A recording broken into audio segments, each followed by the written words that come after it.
¿Cómo hizo Esparta para convertirse en una de las potencias más importantes del mundo griego? No fue solo por su temible ejército, sino también gracias a la estabilidad de su gobierno.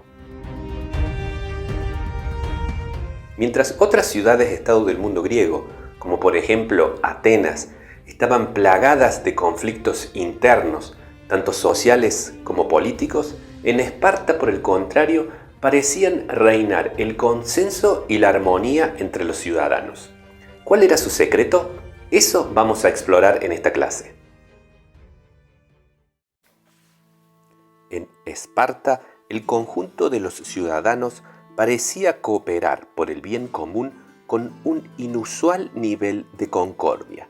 Por ello, los antiguos consideraban que sus instituciones conformaban un cosmos, es decir, un conjunto armonioso, y que su régimen político, su politeia, alcanzaba el ideal de la eunomía, es decir, que era un buen gobierno basado en excelentes leyes.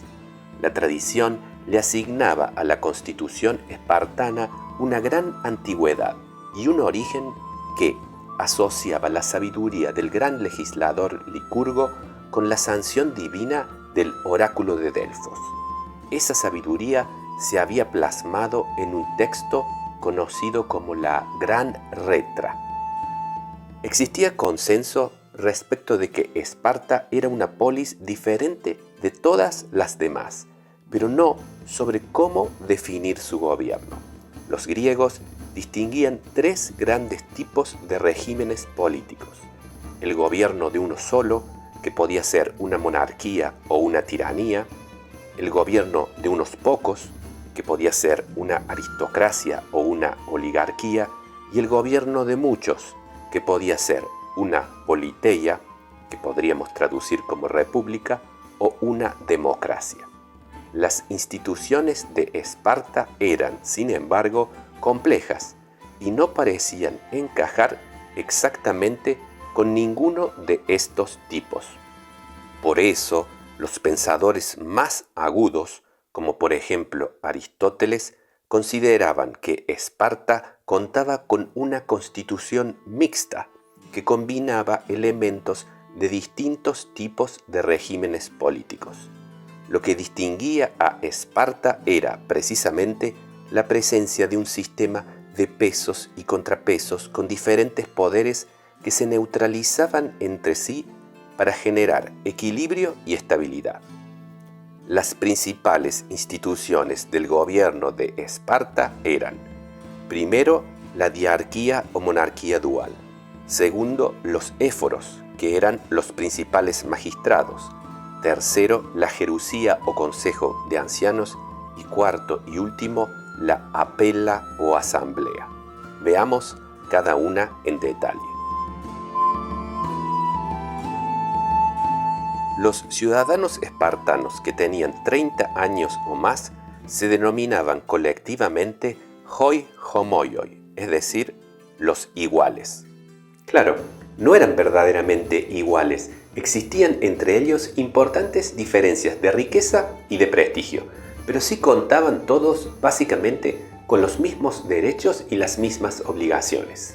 En Esparta solo dos individuos se ubicaban claramente por encima de los iguales, y eran los reyes, ya que tenían mucha más riqueza que un ciudadano común y también más prerrogativas y privilegios. La mayoría de las poleis griegas tuvieron un período monárquico en su historia, pero parece haber sido una fase breve, ya que sus poderes fueron traspasados a magistraturas electivas de duración limitada tan pronto como las ciudades-estado comenzaron a institucionalizarse. No fue ese el caso en Esparta, donde los reyes conservaron un papel excepcionalmente importante. Tenían, en efecto, amplias facultades militares, religiosas y judiciales. Su poder era muy grande, pero el hecho de que fueran dos contribuía a limitarlo, porque cada uno servía para controlar al otro. La realeza en Esparta era el atributo hereditario de dos familias, los Agíadas y los Euripóntidas. Según la tradición, descendían respectivamente de los epónimos Agis y Euriponte, ambos del linaje de Heracles y por extensión del mismo Zeus. Este legendario origen divino les daba un prestigio muy especial con el que ninguna otra familia espartana podía competir. La principal atribución de los reyes era su papel como comandantes del ejército en campaña. Hasta el año 506 a.C., ambos reyes acompañaban a las tropas y tenían el mando conjunto.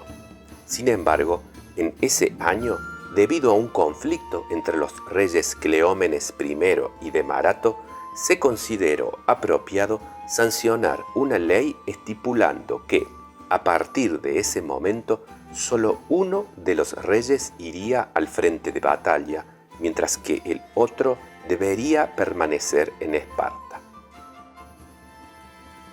Cuando estaba en campaña, un rey espartano ejercía un poder casi absoluto. Podía nombrar a sus propios oficiales, enviar tropas donde quisiera, reclutar nuevas fuerzas e incluso ejecutar a los cobardes. En suma, hasta que el ejército regresara a casa, su palabra era la ley. El único límite efectivo al poder del rey como general era que estaba sujeto a la revisión de los éforos, dos de los cuales acompañaban al ejército en campaña para supervisar su actuación. Además, si el rey acordaba tratados con estados extranjeros, los mismos solo entraban en vigor cuando eran aprobados por la Asamblea Ciudadana. Además de sus funciones militares, los reyes formaban parte del Consejo de la Jerusía, por lo que tenían atribuciones judiciales. También tenían roles religiosos importantes. Eran los sacerdotes de Zeus y se encargaban de llevar a cabo todos los rituales públicos, tanto en Esparta como cuando comandaban el ejército en el campo de batalla. También eran los responsables de las consultas al oráculo de Delfos. Además de todo esto, la persona misma del rey era considerada sacrosanta. Cuando moría uno de ellos, se llevaban a cabo espléndidos funerales y toda la ciudad guardaba luto por muchos días. La corona pasaba entonces al primer hijo varón nacido después del ascenso de su padre al trono. Si este era un menor de edad, algún otro integrante varón de la familia ejercía las funciones reales como regente hasta que el heredero estuviera en condiciones de asumir efectivamente el trono. El poder real se encontraba sometido al control de los éforos. Todos los meses, los diarcas juraban ante estos magistrados someterse a las leyes de la ciudad. En algunas ocasiones fueron emprendidas acciones judiciales contra reyes específicos, algunas de las cuales acabaron en multas, otras en deposición y hasta en ejecución.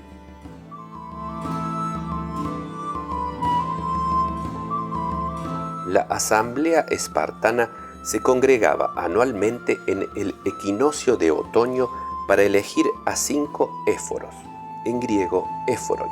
Este término está formado por la preposición epi, que significa sobre, y el verbo jorao, que significa ver, por lo que podríamos traducir este término como supervisor. Los ciudadanos interesados en ejercer este cargo se registraban y eran presentados ante la asamblea, siendo electos aquellos que recibían más aclamaciones y aplausos. La tarea de determinar qué candidatos habían recibido más apoyo recaía sobre un jurado que se encontraba en otro edificio, para que sus integrantes no supieran a quién se estaba aclamando en cada caso y para que su decisión fuera así objetiva. El éforo electo de mayor edad se designaba como magistrado epónimo, dando su nombre al año. Sin embargo, todos los éforos tenían las mismas competencias y tomaban sus decisiones como grupo por mayoría simple. Su autoridad abarcaba las áreas ejecutiva, legislativa, judicial y fiscal, y sus facultades en todos estos ámbitos eran tan amplias que estos magistrados servían como un contrapeso efectivo al poder de los reyes. Una de las primeras acciones de los éforos al asumir el cargo era declarar cada año nuevamente la guerra a los hilotas, permitiendo así a cualquier espartano asesinar a uno de estos campesinos sujetos a la servidumbre sin consecuencias legales o religiosas. Esto se relacionaba con la institución de la cripteia, una de cuyas funciones, como vimos la clase pasada, era mantener bajo control los números de la población de hilotas, asesinando preventivamente a aquellos que eran especialmente fuertes o demostraban liderazgo. Adicionalmente, al comenzar su mandato, los nuevos éforos volvían a sancionar un decreto tradicional que instaba a cada espartano a obedecer la ley, respetar las costumbres de la ciudad y también a seguir la antigua práctica de afeitarse el bigote. Según Plutarco, esta última instrucción tenía el objetivo de recordar a los jóvenes que debían obedecer todos los mandatos del Estado sin importar cuán triviales o insignificantes pudieran parecer. Estas primeras medidas nos muestran cuál era la principal responsabilidad de los éforos: supervisar y regular la vida cotidiana de los espartanos. Esa vigilancia era especialmente estricta sobre los menores de 30 años, a los que examinaban periódicamente para comprobar su condición física. En Esparta, los éforos tenían entonces una influencia omnipresente. Su función de control se extendía, incluso, como vimos, hasta los reyes. Los éforos eran, por otra parte, los únicos que podían proponer nuevas leyes, declaraciones de guerra o tratados de paz para que fueran considerados por la asamblea. Asimismo, controlaban el tesoro, desembolsando los fondos necesarios, supervisando la recaudación de impuestos y recibiendo los ingresos derivados de la venta de prisioneros y otros botines capturados en la guerra. También organizaban las levas militares y regulaban el calendario, añadiendo meses intercalares cuando lo consideraban necesario. Los éforos eran también los responsables de convocar a la asamblea, cuyas reuniones presidían. Además, eran los encargados de recibir a los embajadores extranjeros que visitaban la ciudad y, solo si los éforos lo consideraban oportuno, estos podían dirigirse a la asamblea o a la gerusía. Como vemos, las facultades de los éforos eran tan amplias que parecen casi tiránicas. Sin embargo, dos factores llevaban a una relativa limitación. En primer lugar, los éforos no podían ser reelegidos, así que cualquier abuso durante el ejercicio del poder podía ser vengado una vez que se hubiera dejado el cargo, lo que, sin duda, era un incentivo para que se actuara con moderación. En segundo lugar, al terminar su mandato, los éforos eran sometidos a un juicio por parte de sus sucesores para ver si se habían desempeñado con honestidad y rectitud.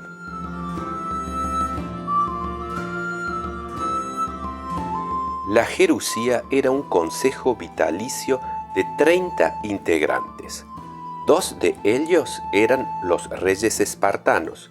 Los 28 restantes eran ciudadanos mayores de 60 años elegidos, al igual que los éforos, por las aclamaciones que obtenían en la asamblea.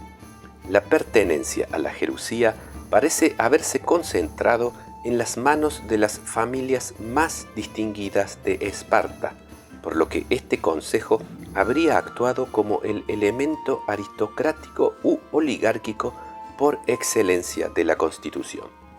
La Gerusía funcionaba básicamente como una comisión permanente de la asamblea, ya que preparaba la agenda de las mociones que se pondrían a consideración del pueblo. El cuerpo contaba así con un importante poder, ya que podía impedir que una propuesta con la que sus integrantes no concordaban fuera presentada a los ciudadanos, lo que equivalía a su rechazo. Sumado a ello, parece que la Gerusía tenía la capacidad de vetar una decisión ya aprobada por la asamblea.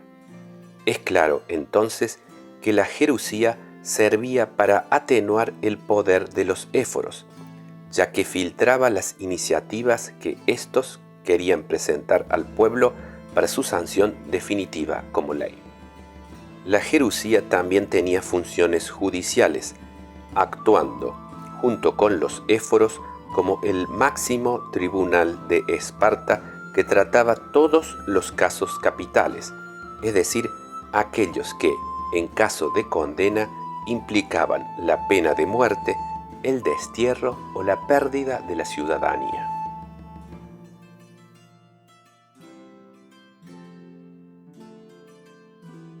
La asamblea era conocida oficialmente como eclesía, pero comúnmente se la llamaba apela, nombre que proviene de unas festividades en honor a Apolo, las apelai, donde es posible que se haya originado esta institución. De la asamblea podían participar todos los homoioi, es decir, todos los ciudadanos espartanos de plenos derechos que reunían los siguientes requisitos. Primero, eran mayores de 30 años. Segundo, poseían un cleros, es decir, una parcela trabajada por hilotas. Tercero, habían completado exitosamente todas las fases de la agogé, es decir, el sistema educativo espartano. Y, cuarto y último, habían sido aceptados en una mesa para las comidas públicas. Todos los espartanos que cumplían con estos requisitos se reunían una vez al mes en asamblea las noches de luna llena. Como colectivo ciudadano, la asamblea era, al menos en teoría, la depositaria final de la soberanía en el Estado espartano. Sin embargo, sus facultades concretas eran muy limitadas. Básicamente, solo podía aprobar o rechazar una moción propuesta por un magistrado con aprobación de la Gerusía. En ese sentido, podríamos decir que la función real de la asamblea consistía en dar legitimidad popular a las decisiones políticas de la élite dirigente espartana.